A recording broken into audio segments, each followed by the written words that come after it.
Hello students. Exam से पहले chemical kinetics का टाइम बचाना है तो 15 मिनट के अंदर पूरा केमिकल काइनेटिक्स कवर करवाऊंगा, जिसमें सारे इंपॉर्टेंट क्वेश्चंस होंगे और आपको लगेगा केमिकल काइनेटिक्स कभी इतना इजी था क्या।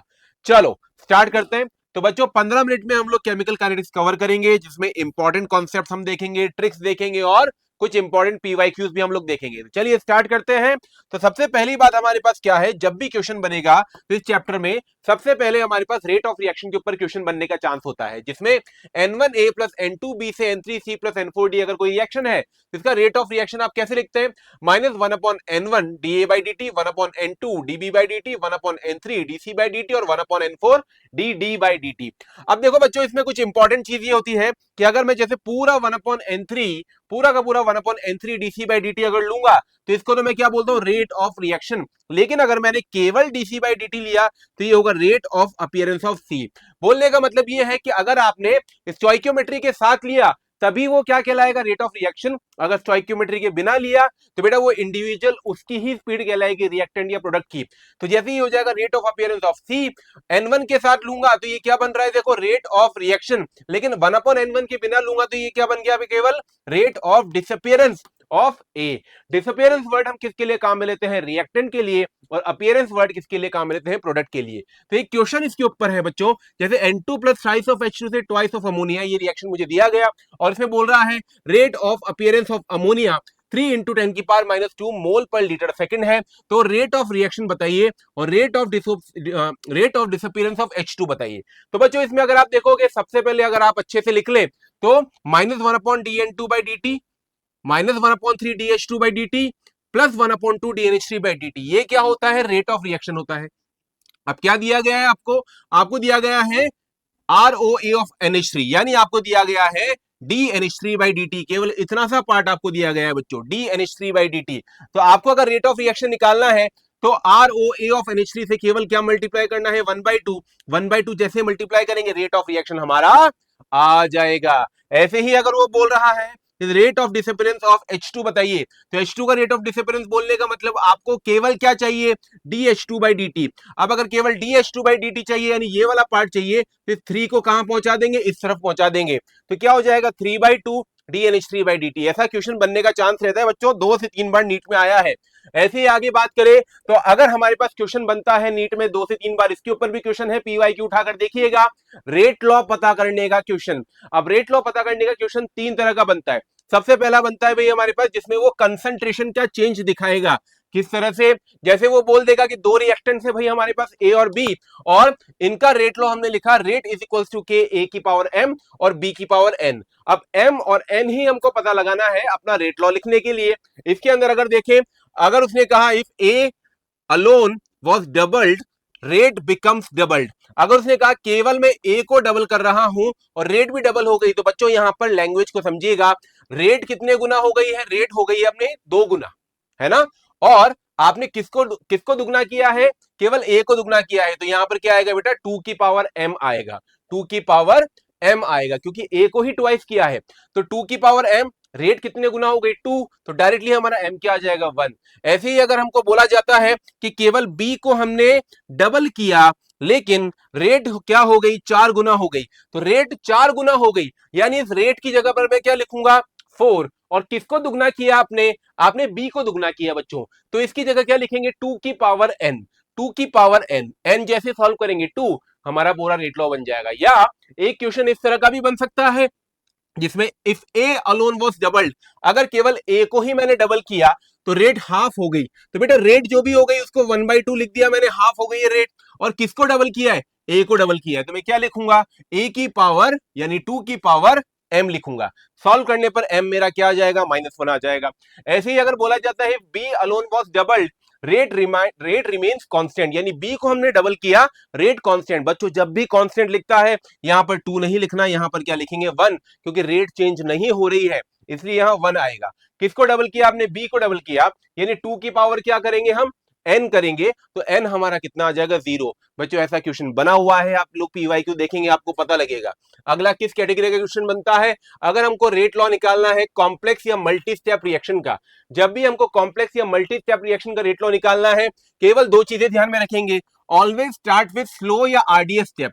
हमारे पास मल्टी स्टेप रिएक्शन में जो सबसे स्लोएस्ट स्टेप होता है ये जो आरडीएस स्टेप होता है उसको ही हम देखकर क्या लिखते हैं, रेट लॉ लिखते हैं। दूसरी बात क्या है, intermediate should not be included in the rate law. Rate law के अंदर कभी भी हम इंटरमीडिएट को इंक्लूड नहीं करते। इंटरमीडिएट हमारा क्या होता है, जो कि एक जगह पर तो रिएक्टेंट हो, दूसरी जगह पर प्रोडक्ट हो। जैसे मान लीजिए हमारे पास कोई रिएक्शन है A2 प्लस बी से ट्वाइस ऑफ A2B, ऐसी कोई रिएक्शन है। अब आप देख लीजिए अगर ऐसा रिएक्शन हमको बनाकर दिया गया है तो इसके केस में इस पार्ट में रिएक्शन दिया है कि A2 पहले A प्लस ए में टूट रहा है, फिर A प्लस बी जुड़ रहा है, ए बी मिल रहा है, ए बी प्लस ए जुड़ रहा है, A2B मिल रहा है। मान लीजिए ऐसे रिएक्शन दिया हुआ है।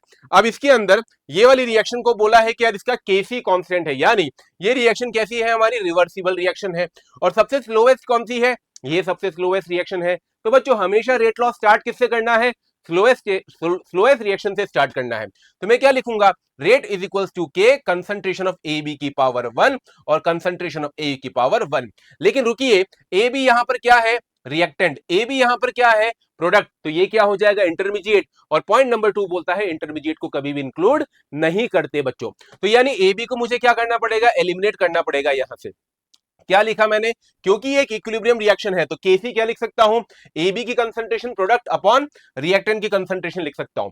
और यहां से ए बी मेरा क्या आ जाएगा, केसी इंटू ए इंटू बी। और इसी चीज को मैं कहां सब्स्टिट्यूट करूंगा बच्चों, ए बी की जगह।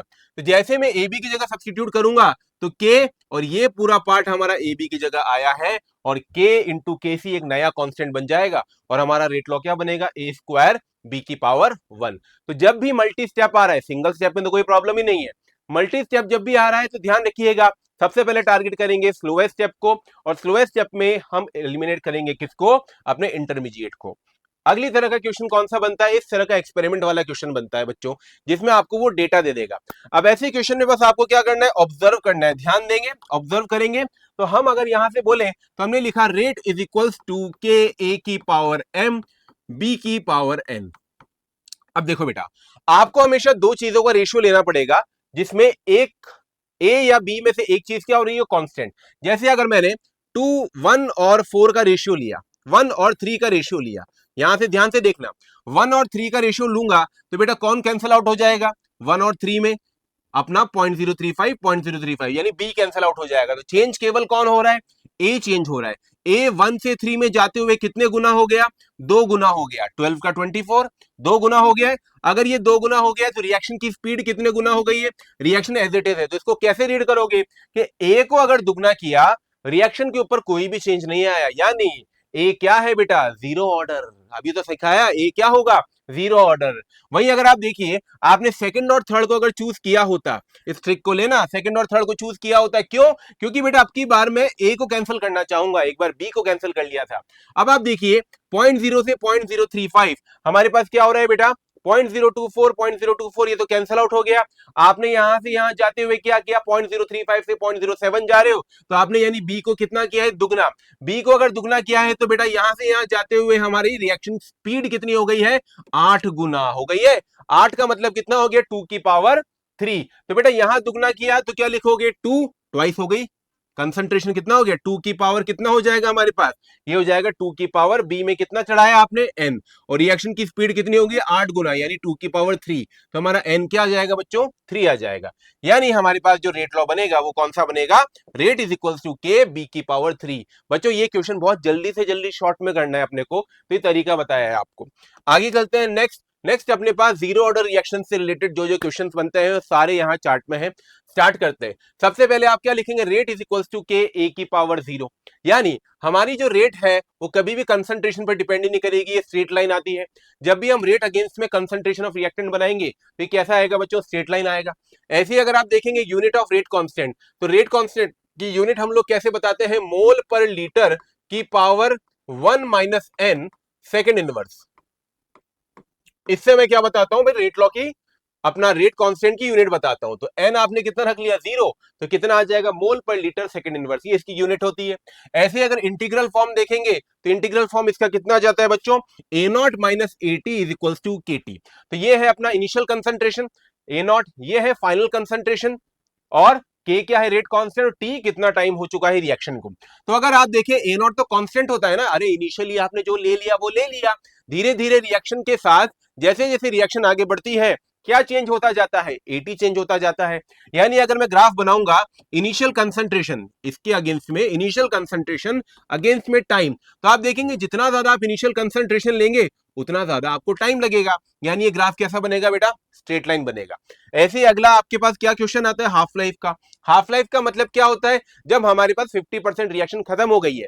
अगर 50% रिएक्शन खत्म हो गई है तो हमारा रिएक्टेंट कितना बचा होगा, इनिशियल का 50% बचा होगा। तो अगर मैं यहां पर रख देता हूं 80 की जगह ए नॉट बाई टू, तो सॉल्व करने पर ये क्या आ जाता है बच्चों, हाफ लाइफ का फॉर्मूला आता है ए नॉट बाय टू के। क्या आता है, ए नॉट बाय टू के। तो ये अपना फॉर्मूला बना है। तो हम यहां से भी देख सकते हैं that half life initial concentration के डायरेक्टली प्रोपोर्शनल है। यानी जैसे जैसे आप इनिशियल कंसंट्रेशन बढ़ाते जाओगे, एक का दो किया, दुगना किया इनिशियल कंसंट्रेशन को, तो हाफ लाइफ भी क्या हो गया, दुगना हो गया। अगर इनिशियल कंसंट्रेशन को हाफ किया तो हाफ लाइफ भी क्या हो गई बेटा, हाफ हो गई। आप देख सकते हैं ये जीरो ऑर्डर का कमाल है। ऐसे ही अगर आप फर्स्ट ऑर्डर में देखेंगे तो फर्स्ट ऑर्डर में हमारे पास रेट इज इक्वल्स टू के ए की पावर 1, जिसमें हमारे पास ग्राफ जो होगा रेट के अगेंस्ट में किसका, कंसंट्रेशन ऑफ रिएक्टेंट का, कैसा जाएगा, ये स्ट्रेट लाइन कर्व जाएगा। अगला देखिए तो यूनिट ऑफ रेट कांस्टेंट क्या हो जाएगा, आप जैसे यहां पर अगर पुट कर देंगे n की वैल्यू 0, n की वैल्यू 1, तो बेटा ये सब कुछ कैंसिल आउट हो गया, केवल क्या बचेगा, टाइम इनवर्स या सेकंड इनवर्स। तो ये अपने रेट कांस्टेंट की यूनिट होती है। सबसे ज्यादा क्वेश्चन ये फर्स्ट ऑर्डर के ऊपर बनते हैं। जितनी भी थर्मल डिकम्पोजिशन रिएक्शंस है या रेडियो एक्टिव रिएक्शंस है, सब किसके अंदर आती है बच्चों, इसी के अंदर आती है।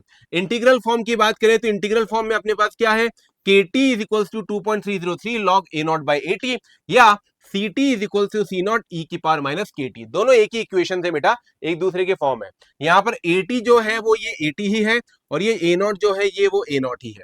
अब देखिए अगर आप इसके हिसाब से हाफ लाइफ बनाना चाहेंगे तो हाफ लाइफ में आपको क्या पुट करना पड़ेगा, एटी की जगह ए नॉट बाई टू पुट करना पड़ेगा। तो यहाँ पर अगर मैंने ए नॉट बाई टू पुट कर दिया तो ए नॉट से ए नॉट कैंसिल हो जाएगा, और पूरा सॉल्व होने के बाद हमको क्या मिलता है, हाफ लाइफ 0.693 अपॉन के। यानी हम क्या समझे कि इसकी जो हाफ लाइफ है वो कभी भी इनिशियल कंसंट्रेशन पे डिपेंड नहीं करती। तो बच्चों आप इनिशियल कंसंट्रेशन अगर लेंगे और टाइम के हिसाब से ग्राफ बनाएंगे तो हमेशा ग्राफ कैसा आने वाला है, कांस्टेंट। मतलब समझिए, मतलब ये है कि जितना ज्यादा इनिशियल कंसंट्रेशन ले रहे हो उतनी ही ज्यादा रिएक्शन की स्पीड बढ़ रही है। अरे जितनी ज्यादा स्पीड बढ़ेगी टाइम तो उतना ही कांस्टेंट रहेगा ना। आपको एक पॉइंट पर जाना है और उससे दूर वाले पॉइंट पर जाना है। अगर आप दूर वाले पॉइंट में ज्यादा स्पीड रखोगे तो जितना पास वाले में टाइम लग रहा था उतना ही दूर वाले में टाइम लगेगा। यही कॉन्सेप्ट है अपना फर्स्ट ऑर्डर का। अब अगर आगे बात करें तो देखो अगर आपने कंसंट्रेशन को दुगना किया, हाफ लाइफ में कोई भी चेंज नहीं आएगा। कंसंट्रेशन को अगर आधा किया तो भी हाफ लाइफ में कोई भी चेंज नहीं आएगा। तो बच्चों जो अपने पास क्वेश्चंस हैं सबसे ज्यादा फर्स्ट ऑर्डर के बनते हैं। तो मैं सारे न्यूमेरिकल्स आप लोगों के लिए लेकर आया हूं, ध्यान देना, मिस मत करना, सारे इंपॉर्टेंट पीवाईक्यूज हैं। The rate of first order reaction is 0.04 m at 10 second and 0.03 m at 20 second, half life of reaction. तो क्वेश्चन को पढ़ते पढ़ते मुझे जो ध्यान आया कि उसने हाफ लाइफ पूछा, तो एज अ स्टूडेंट मैंने क्या किया, सबसे पहले हाफ लाइफ का फॉर्मूला लिख लिया, फिर पाया कि इसमें के तो है नहीं, तो के निकालूंगा कहां से, k is equal to 1 upon T 2.303 log A not upon T. अब इसमें भी अगर देखें तो हमारे पास k हमको निकालना है। चलो टाइम तो हमको पता है, कितना टाइम हमको दिया गया है 20 सेकंड, लेकिन ए नॉट बाई एटी कहां से आएगा, तो उसके लिए मैं कहां पर गया बेटा, रेट इज इक्वल टू के ए की पावर 1। अगर आप इस इक्वेशन को लेंगे, रेट लॉ लेंगे इसका, तो रेट लॉ लेकर क्या लिखेंगे, अगर आप रेट रख रहे थे 0.04, देखिए अगर आप रख रहे थे 0.04 तो आपके पास 0.04 पर के ए नॉट जा रहा था और के एटी जा रहा था। तो क्या है, rate of first order reaction is 0.04, कब, जब इनिशियल कंसंट्रेशन ए नॉट रहा होगा, और 0.03 जब इनिशियल कंसंट्रेशन कितना हो गया होगा, 80। अब इन दोनों को अगर आप कट कर दे तो के कांस्टेंट है, ए नॉट बाई 80 कितना आ जाएगा, 0.04 अपॉन 0.03। ये कंसंट्रेशन कहां पर थी, 10 सेकंड पर, और ये कंसंट्रेशन कहां पर थी, 20 सेकंड पर। तो 10 सेकंड से 20 सेकंड का टाइम कितना हो गया अपना, 10 सेकंड। तो के 1 upon T 2.303 log A not by 80 की जगह हम रख देंगे 0.04 अपॉन 0.03।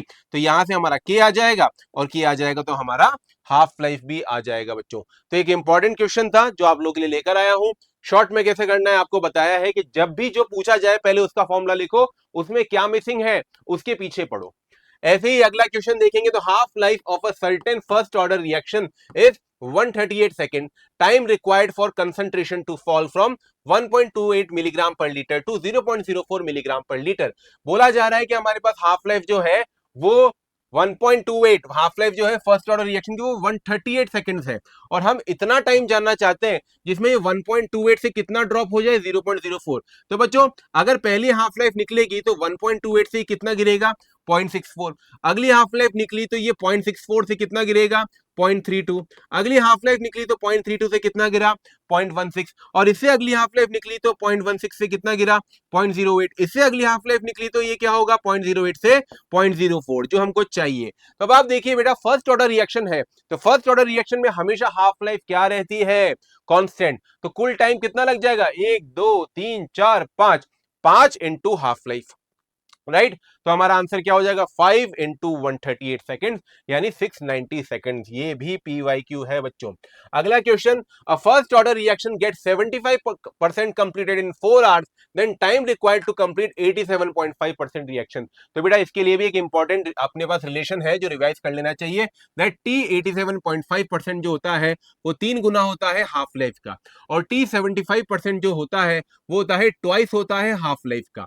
तो अपने पास यहां पर भाई हमको क्या निकालना है T 87.5%, तो हाफ लाइफ की जगह पर मैं क्या रख सकता हूं T हाफ की जगह रख सकता हूं मैं T 75/2, तो ये मैंने यहां पुट कर दिया, तो क्या हो जाएगा बच्चों 3/2 इंटू 4, T 75% दिया हुआ है हमको 4, तो हमारा आंसर कितना आ जाएगा बेटा 6 आवर्स, दैट इज T 87.5%। ऐसे ही अगला क्वेश्चन है कि half life of a radio decay of C14 is 5730 years, how much time will it take so that 25% of C14 was found in sample. यानी बेटा carbon 14 isotope क्या होता है radio active होता है, हम यहां पर ये टारगेट कर रहे हैं कि हमारे पास कार्बन 14 का जो रेडियो एक्टिविटी है कुछ समय के बाद जब 5730 ईयर्स निकलते हैं तो जितना भी अमाउंट था उसका आधा रह जाता है, ये उसकी हाफ लाइफ है। अब अगर मैं चाहता हूं कि जितना भी अमाउंट उसमें C14 का था अगर वो केवल 25% बचे, यानी इनिशियली अगर हमारे पास 100% C14 था और हम चाहते केवल 25% C14 बचे, तो यानी बेटा कितनी हाफ लाइफ निकाली होगी, पहली हाफ लाइफ के बाद 50, दूसरी हाफ लाइफ के बाद 25, यानी कितनी हाफ लाइफ हम लोगों ने निकाली होगी 2 हाफ लाइफ निकाली होगी। तो 2 हाफ लाइफ निकालने का मतलब कितने ईयर्स हो गए, एक हाफ लाइफ है 5730 ईयर्स, तो टोटल ईयर्स कितने हो जाएंगे 11460 ईयर्स बाद ऐसा हमको मिलेगा।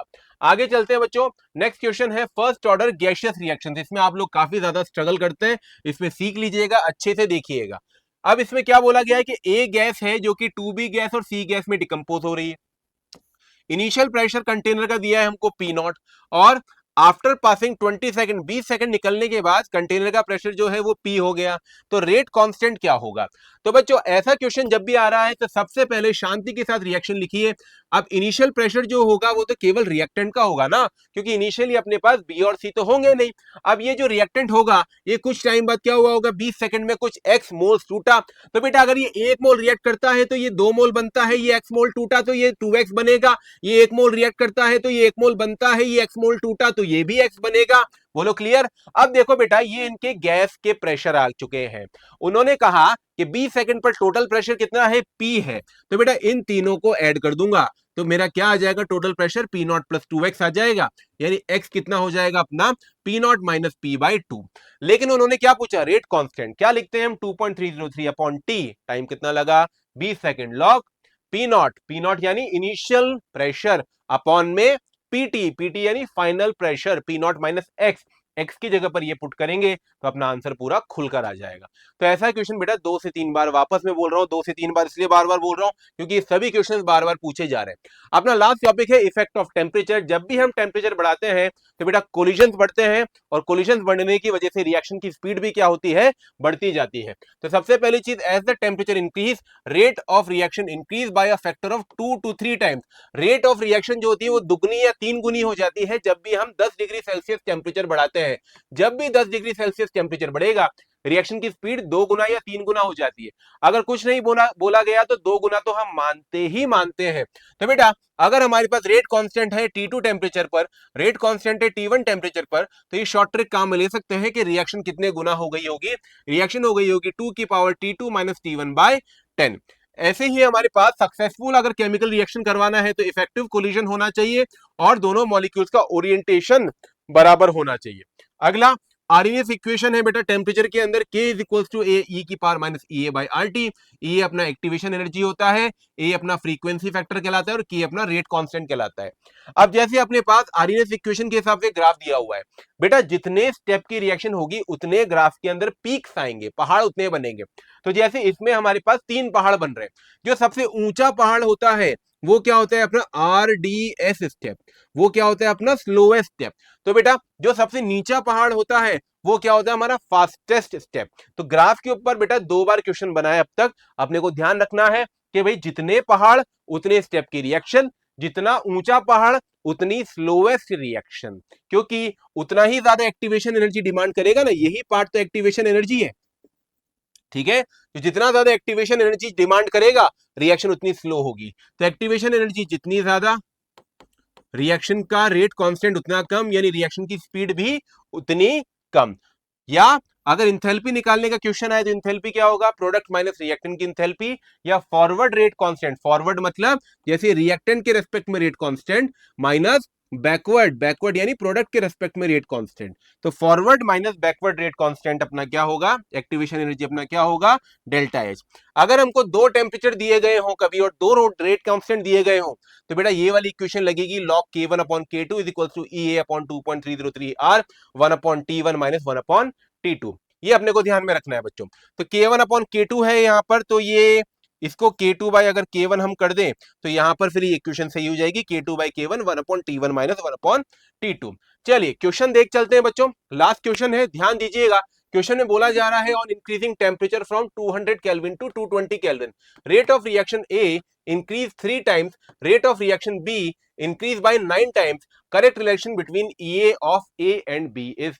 तो बेटा 2 रिएक्टेंट है हमारे पास, दोनों रिएक्टेंट के बारे में बोला गया है कि जैसे हमने टेम्परेचर 200 से 220 केल्विन यानी 20 डिग्री सेल्सियस या 20 केल्विन टेम्परेचर अगर बढ़ाया तो हमारे पास ए की जो स्पीड है वो क्या हो गई 3 गुना हो गई, और बी की जो स्पीड है वो क्या हो गई बेटा 9 गुना हो गई है।